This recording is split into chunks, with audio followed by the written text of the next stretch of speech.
ये केवल कहानी नहीं, जीवन की सच्चाई है जो आपके दिल को छू जाएगी। जुड़िए प्रियंका मोटिवेशनल स्टोरी के साथ और बदलिए सोच का नजरिया। 2 कहानी नंबर 1 दोस्तों, दोस्ती की ताकत। सच्ची दोस्ती वही है जो मुश्किल वक्त में साथ दे। ये कहानी 2 दोस्तों की गहरी दोस्ती की है। राहुल और सोहन एक ही गांव में रहते थे। दोनों बचपन से दोस्त थे। वो साथ में स्कूल जाते, साथ में खेलते और अपनी हर बात एक दूसरे से बांटते थे। राहुल शांत स्वभाव का था, जबकि सोहन हंसमुख और हिम्मती था। एक दिन गर्मियों की छुट्टियां थी। दोनों दोस्त जंगल में खेलने गए। वहां एक पुराना कुआं था जो सूख चुका था। राहुल खेलते खेलते उस कुएं के पास गया और अचानक उसका पैर फिसल गया। वो कुएं में गिर पड़ा। राहुल ने जोर से चिल्लाया, सोहन मुझे बचाओ, मैं यहां से निकल नहीं सकता। सोहन घबरा गया, लेकिन उसने हिम्मत नहीं हारी। उसने आसपास देखा तो उसे एक पुरानी रस्सी दिखी जो पास के पेड़ से बंधी थी। वो दौड़कर रस्सी ले आया और उसे कुएं में डाला। उसने कहा, राहुल इसे पकड़ो और ऊपर चढ़ने की कोशिश करो। राहुल ने रस्सी पकड़ी और सोहन ने ऊपर से पूरी ताकत लगाकर उसे खींचा। कई कोशिशों के बाद राहुल बाहर आ गया। उसकी सांसें तेज चल रही थी। उसने सोहन को गले लगाया और कहा, अगर तू न होता तो मैं आज मर जाता। तू मेरा सच्चा दोस्त है। सोहन हंसा और बोला, दोस्ती में धन्यवाद नहीं बोलते, तू मेरा भाई है। उस घटना के बाद उनकी दोस्ती और मजबूत हो गई। सालों बाद राहुल एक बड़ा व्यापारी बना। उसने सोहन को अपने व्यापार में पार्टनर बनाया। दोनों ने मिलकर बहुत नाम कमाया। एक बार गांव में मेला लगा तो राहुल ने सोहन को स्टेज पर बुलाया और कहा, ये मेरा दोस्त है जिसने मेरी जान बचाई। आज जो कुछ भी हूँ उसमें इसका बहुत बड़ा हाथ है। सोहन ने भी हंसकर कहा, हमारी दोस्ती हमेशा ऐसी ही रहेगी। गांव वाले उनकी दोस्ती की तारीफ करते नहीं थकते थे। दोस्ती की ताकत कहानी से सीख। ये कहानी हमें सिखाती है कि सच्चा दोस्त वही है जो हर मुश्किल में साथ खड़ा हो। कहानी नंबर 2 दोस्तों, गरीब की मदद। दूसरों की मदद करना इंसानियत का सबसे बड़ा काम है। ये कहानी एक गरीब की मदद की है। शहर के एक कोने में राजू नाम का लड़का रहता था। वो मेहनत मजदूरी करता था और जो थोड़े बहुत पैसे कमाता उससे अपने परिवार का खर्च चलाता था। एक सर्द रात को वो काम से लौट रहा था। रास्ते में उसने देखा कि एक बूढ़ा आदमी सड़क किनारे ठंड से कांप रहा है। उसके पास न गर्म कपड़े थे न कंबल। राजू का दिल पसीज गया। उसकी जेब में सिर्फ 100 रुपये थे जो उसने दिन भर की मेहनत से कमाए थे।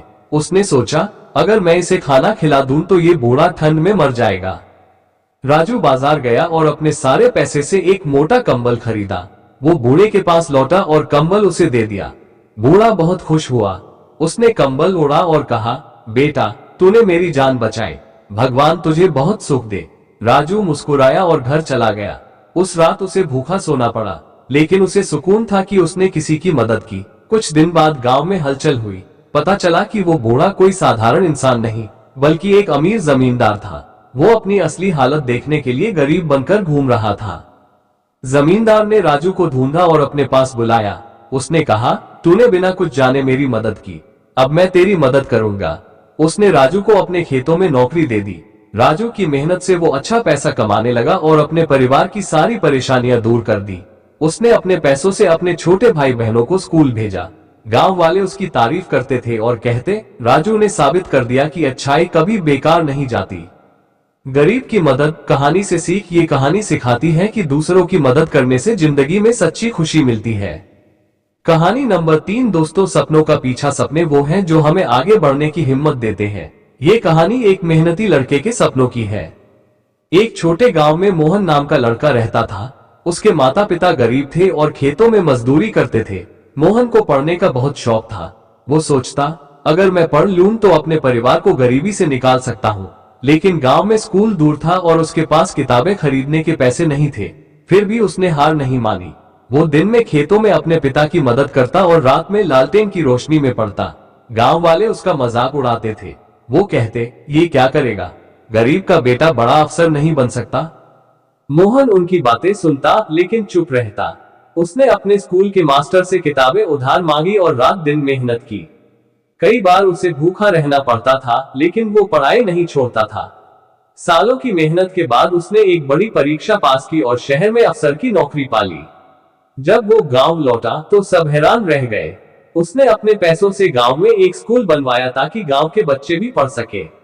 उसकी मां ने कहा, बेटा तूने मेरे सपने सच कर दिए।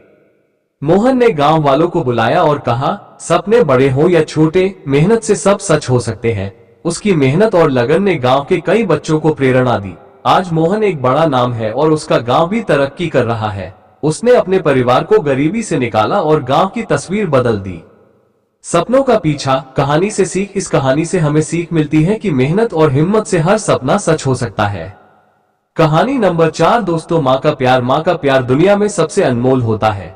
ये कहानी एक माँ और बेटे के अटूट रिश्ते की है। सोनू अपनी माँ के साथ एक छोटे से गांव में रहता था। उसके पिता नहीं थे और माँ दिन रात खेतों में काम करती थी ताकि सोनू पढ़ सके। माँ की कमर झुक गई थी, लेकिन वो कभी थकती नहीं थी। एक दिन बारिश के मौसम में सोनू को तेज बुखार हो गया। गांव में डॉक्टर नहीं था और शहर बहुत दूर था। माँ घबरा गई। उसने अपने गहने बेचे और सोनू को बैलगाड़ी से शहर ले गई। रास्ते में बारिश होती रही, लेकिन माँ ने सोनू को अपनी चुनरी से ढककर बचाया। शहर में डॉक्टर ने सोनू का इलाज किया। कई दिन बाद वो ठीक हुआ। उसने अपनी माँ को देखा जो थकान से चूर थी। सोनू ने मन में ठाना, मैं बड़ा होकर माँ की हर तकलीफ दूर करूंगा। वो दिन रात पढ़ाई करने लगा। सालों बाद सोनू डॉक्टर बना। उसने अपनी पहली कमाई से माँ के लिए एक घर बनवाया और उसे शहर ले गया। माँ की आंखों में खुशी के आंसू थे। उसने कहा, बेटा, तूने मेरी मेहनत को फल दे दिया। सोनू ने माँ के पैर छुए और बोला, ये सब आपके प्यार की वजह से हुआ। उसके बाद सोनू ने गांव में एक छोटा अस्पताल खोला ताकि किसी और को उसकी तरह परेशानी ना हो। माँ हर दिन अस्पताल के बाहर बैठती और सोनू को देखकर मुस्कुराती। गांव वाले उनकी कहानी को याद करते थे। माँ का प्यार, कहानी से सीख। ये कहानी हमें माँ के त्याग और प्यार की कीमत सिखाती है। गलती की सजा, गलती करने की सजा हमें सुधरने का मौका देती है। ये कहानी एक चोर के बदलाव की है। रामलाल एक छोटे शहर में रहता था। वो चोरी करता था और रात में घरों में सेंध लगाता था। उसे लगता था कि मेहनत से कुछ नहीं मिलता। एक रात उसने एक अमीर घर में चोरी करने की योजना बनाई। वो खिड़की से अंदर घुसा और कीमती सामान इकट्ठा करने लगा। लेकिन अचानक घर वाले जाग गए। उन्होंने शोर मचाया और पड़ोसियों को बुला लिया। रामलाल भागने की कोशिश करने लगा, लेकिन उसे पकड़ लिया गया। पुलिस आई और उसे जेल में डाल दिया। जेल में रामलाल को बहुत बुरा लगा। वो सोचता, अगर मैं मेहनत करता तो आज ये दिन न देखना पड़ता। जेल में उसे सिलाई का काम सिखाया गया। उसने मेहनत की और अच्छा सिलाई करना सीख लिया। कई साल बाद वो जेल से बाहर आया। उसने चोरी का रास्ता छोड़ दिया और एक छोटी दुकान खोली। वो कपड़े सिलने लगा और धीरे धीरे उसकी दुकान चल पड़ी। लोग उसकी मेहनत की तारीफ करने लगे। एक दिन वो उस घर गया जहां उसने चोरी की थी। उसने माफी मांगी और कहा, मैं बदल गया हूँ। घर वालों ने उसे माफ कर दिया। रामलाल ने अपनी कमाई से अपने बच्चों को स्कूल भेजा और एक नई जिंदगी शुरू की। वो कहता, गलती ने मुझे सुधरने का मौका दिया। गलती की सजा, कहानी से सीख। ये कहानी बताती है कि गलत रास्ता छोड़कर सही रास्ते पर चलना ही समझदारी है। कहानी नंबर 5 पानी की कीमत। पानी की कीमत वही समझता है जिसे इसकी कमी झेलनी पड़े। ये कहानी पानी की अहमियत की है। एक गांव में सूखा पड़ गया। नदी सूख गई और कुएं भी खाली हो गए। गांव वाले परेशान थे। छोटू नाम का लड़का अपने परिवार के लिए रोज दूर से पानी लाता था। एक दिन उसने देखा कि गांव के कुछ लोग पानी बर्बाद कर रहे हैं। वो नहाने में पानी बहाते और बर्तन धोने में भी जरूरत से ज्यादा इस्तेमाल करते। छोटू को गुस्सा आया। उसने गांव वालों को इकट्ठा किया और कहा, पानी बचाओ, ये अनमोल है। अगर ये खत्म हो गया तो हम सब मुश्किल में पड़ जाएंगे। पहले तो लोग हंसे, लेकिन छोटू ने हार नहीं मानी। वो हर दिन सबको समझाता रहा। उसने खुद एक छोटा गड्ढा खोदा और बारिश का पानी इकट्ठा करना शुरू किया। धीरे धीरे गांव वालों को उसकी बात समझ आई। सबने पानी बचाना शुरू कर दिया। कुछ दिन बाद बारिश हुई। गांव फिर से हरा भरा हो गया। छोटू के गड्ढे में पानी इकट्ठा हुआ, जिससे गांव वालों को बहुत मदद मिली। सबने छोटू की तारीफ की और उसे पानी का रखवाला कहा।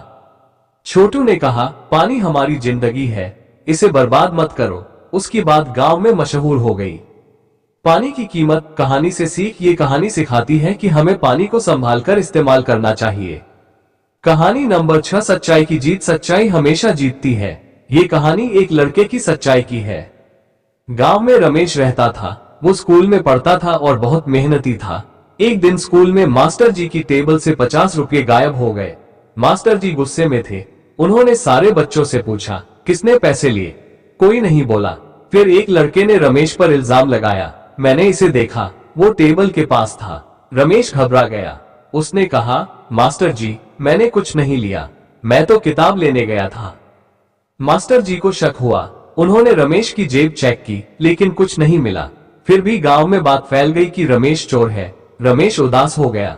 उसने अपने दोस्त से कहा, मैं सच बोल रहा हूँ, लेकिन कोई मानता नहीं। उसका दोस्त बोला, सच्चाई छिप नहीं सकती। कुछ दिन बाद असली चोर पकड़ा गया। वो वही लड़का था जिसने रमेश पर इल्जाम लगाया था। उसने माफी मांगी। मास्टर जी ने रमेश को बुलाया और कहा, तूने सच बोला, मुझे गर्व है। रमेश की सच्चाई सबके सामने आई। गांव वालों ने उसकी तारीफ की और उसे सम्मान दिया। सच्चाई की जीत, कहानी से सीख। ये कहानी सिखाती है कि सच्चाई की राह मुश्किल हो सकती है, लेकिन वो हमेशा जीतती है। मेहनत का इनाम, मेहनत कभी बेकार नहीं जाती। ये कहानी एक मेहनती किसान की है। गांव में श्याम नाम का किसान रहता था। उसके पास छोटा सा खेत था। वो दिन रात मेहनत करता, लेकिन बारिश कम होने की वजह से फसल अच्छी नहीं होती थी। गांव वाले कहते, श्याम ये खेत छोड़ दे, लेकिन श्याम हारा नहीं। उसने सोचा, मैं मेहनत करूंगा, कुछ न कुछ होगा। उसने अपने खेत में नहर से पानी लाने की योजना बनाई। वो हर दिन मिट्टी खोदता और पानी का रास्ता बनाता। लोग उसका मजाक उड़ाते थे। कई महीनों की मेहनत के बाद नहर का पानी उसके खेत तक पहुंचा। उस साल उसकी फसल बहुत अच्छी हुई। गांव वाले हैरान रह गए। श्याम ने अपनी फसल बेची और अच्छे पैसे कमाए। उसने अपने बच्चों को स्कूल भेजा और गांव में एक कुआं बनवाया। उसने कहा, मेहनत का फल मीठा होता है। गांव वालों ने उसकी मेहनत को सलाम किया। श्याम की मेहनत ने गांव के कई लोगों को प्रेरणा दी। वो अब सबके लिए मिसाल बन गया। मेहनत का इनाम, कहानी से सीख। ये कहानी बताती है कि मेहनत से हर मुश्किल हल हो सकती है। कहानी अच्छी लगी हो तो प्रियंका मोटिवेशनल स्टोरी चैनल को सब्सक्राइब जरूर करें और कमेंट बॉक्स में जरूर बताएं।